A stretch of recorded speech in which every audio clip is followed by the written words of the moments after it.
درود پاک کب کب کہاں کہاں اور کیسے کیسے کام آتا ہے۔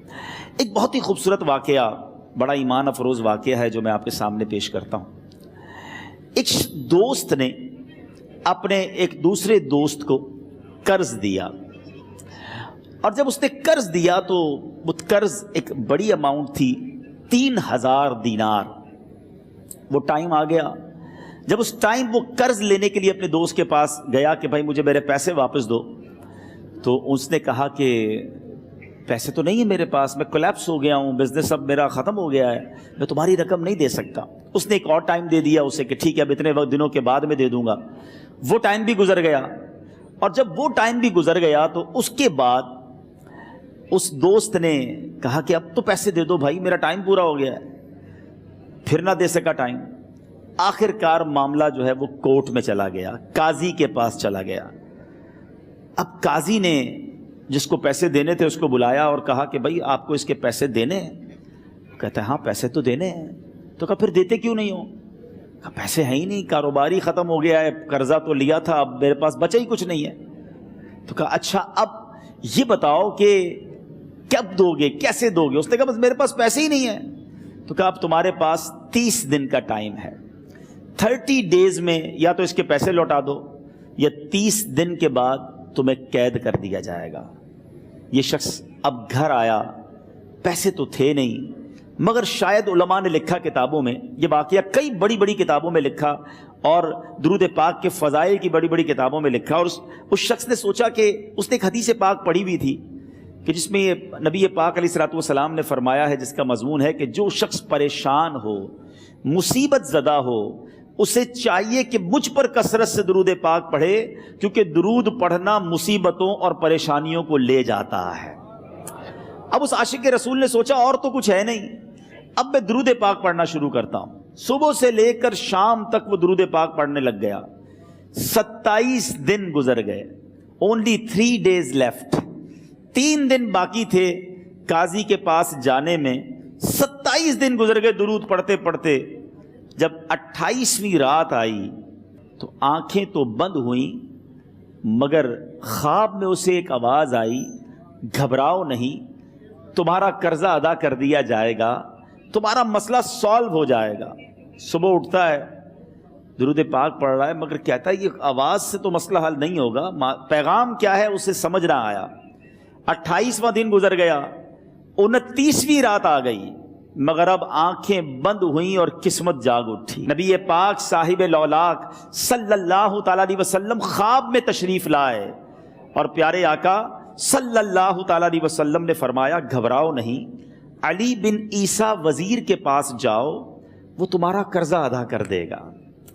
اب یہ عاشق رسول صبح اٹھا تو ویری فریش، حشاش بشاش کہ اب تو کام ہو گیا، نبی پاک نے خواب میں آ کر بشارت دی ہے۔ مگر پھر ذہن میں سوال آیا کہ علی بن عیسیٰ کے پاس جاؤں گا تو ثبوت کیا ہے، پروف کیا ہوگا؟ میں جا کر اس کو کہوں گا کہ میرا قرضہ دے دو، تو ایسے تو قرضہ نہیں دے دینا، اور میں نے اس کو کہا کہ مجھے نبی پاک نے خواب میں کہا ہے، اور اس نے اگر مجھ سے کوئی نشانی مانگی تو میں نشانی کیا دوں گا؟ آخری دن تھا، 29واں دن تھا، وہ بھی درود پڑھتے پڑھتے گزر گیا۔ 30th نائٹ آ گئی، صبح وہ دن ہے جب عدالت میں جانا ہے۔ اب اس رات پھر نبی پاک علیہ الصلوۃ والسلام خواب میں تشریف لائے، اور آقا علیہ الصلوۃ والسلام نے فرمایا کہ علی بن عیسیٰ وزیر کے پاس جاؤ، وہ تمہارا قرض ادا کر دے گا۔ کہ حضور چلا تو جاؤں گا، لیکن اگر وزیر نے مجھ سے کوئی نشانی طلب کی تو میں کیا جواب دوں گا؟ پیارے آقا علیہ الصلوۃ والسلام نے کمال کا ارشاد فرمایا کہ علی بن عیسیٰ سے کہنا کہ تم روزانہ فجر کی نماز کے بعد 5000 بار درود پاک پڑھتے ہو، یہ راز فقط تم جانتے ہو اور تمہارا رب جانتا ہے۔ اب یہ جب صبح اٹھا تو ایک نشانی بھی مل چکی تھی۔ عدالت میں جانے سے پہلے وزیر کے دربار میں پہنچ گیا، اسے یہ ڈر تھا کہ آج پیسے نہ لوٹائے تو سزا ہو سکتی ہے۔ جب وزیر کے دربار میں پہنچا تو وزیر اپنے مشیروں کے ساتھ بیٹھا تھا۔ کہا مجھے آپ سے بات کرنی ہے۔ کہا بتاؤ کیا بات کرنی ہے؟ کہا میں ایک پیغام لایا ہوں آپ کے لیے۔ اچھا کس کا پیغام لائے ہو؟ کہا میں نبی پاک جناب محمد مصطفیٰ صلی اللہ تعالیٰ علیہ وسلم کا پیغام لایا ہوں۔ وہ عاشق رسول وزیر تھا، کہتا بتاؤ میرے آقا نے کیا پیغام دیا ہے؟ کہا حضور میں 3000 دینار کا مقروض ہوں، آج آخری دن ہے اور میرے آقا نے مجھے بشارت دی ہے کہ آپ سے کہوں کہ آپ میرا قرض ادا کر دیجئے۔ علی بن عیسیٰ کہتا ہے کوئی ثبوت ہے آپ کے پاس؟ ہے کوئی دلیل بھی ہے آپ کے پاس؟ میں کیسے مان لوں کہ آپ کو نبی پاک علیہ الصلوۃ والسلام نے بھیجا ہے؟ عاشق رسول کہتا ہے خالی ہاتھ نہیں آیا، میرے آقا نے مجھے دلیل بھی عطا فرمائی ہے، مجھے ایک ایویڈنس بھی دیا ہے، اور پروف یہ ہے حضور کہ آپ روزانہ صبح فجر کی نماز کے بعد نبی پاک صلی اللہ تعالیٰ علیہ وسلم کی بارگاہ میں درود و سلام کا نذرانہ پیش کرتے ہیں۔ جب تک 5000 کا عدد پورا نہیں ہوتا آپ اس وقت تک کسی اور سے بات نہیں کرتے، اور اے وزیر صاحب یہ راز صرف آپ کو پتا ہے اور آپ کا رب جانتا ہے۔ اللہ اکبر! وہ وزیر تو جس کو کہے نا جھوم اٹھا، ایسا عاشق رسول وزیر تھا جو روزانہ صبح 5000 درود پڑھتا ہو، اس کی تو عید ہو گئی نا۔ وہ کہتا ہے مرحبا یا رسول اللہ، میرے آقا نے میرے درود قبول کر لیے، اس سے بڑھ کر میرے لیے سعادت کیا ہوگی۔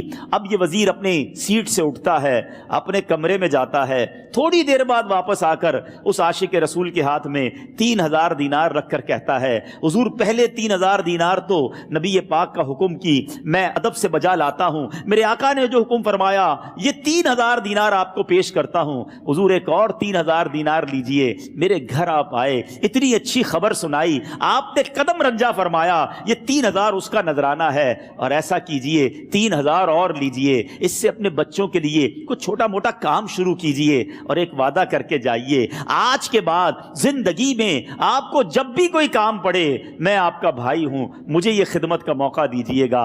اللہ اکبر! وہ مقروض جو ایک رات پہلے 3000 دینار کا مقروض تھا، ہو سکتا ہے اس کے بیک آف مائنڈ یہ بھی چل رہا ہو کہ اب شاید کل میں نے جیل میں جا کر، عدالت میں جا کر گرفتاری دے کر جیل میں جانا ہے، مگر اب 9000 دینار ہاتھ میں ہیں۔ عاشق رسول جھومتا ہوا نبی پاک کی یاد میں گھومتا ہوا اب عدالت میں پہنچا۔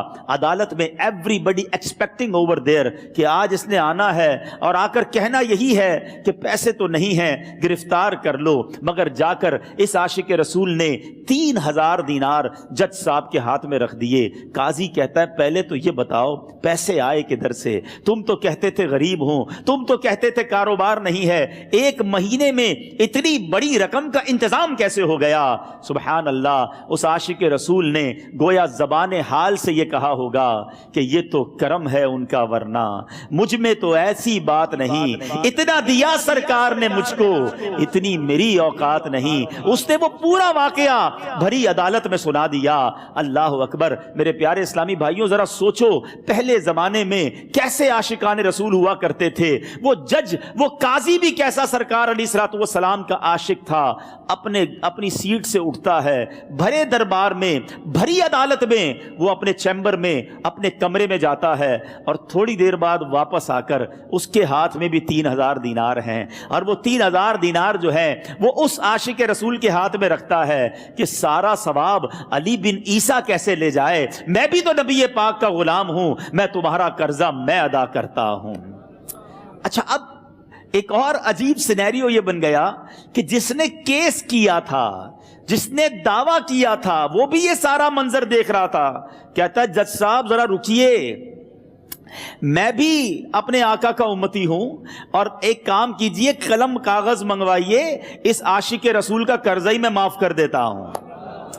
اچھا، اب عاشق رسول نے وہ واپس 3000 دینار جو جج صاحب نے دیے تھے وہ واپس جج صاحب کو دیے کہ حضور یہ پیسے آپ ہی رکھ لیں، قرضہ ہی معاف ہو گیا، اب آپ کے پیسے کا میں نے کیا کرنا ہے؟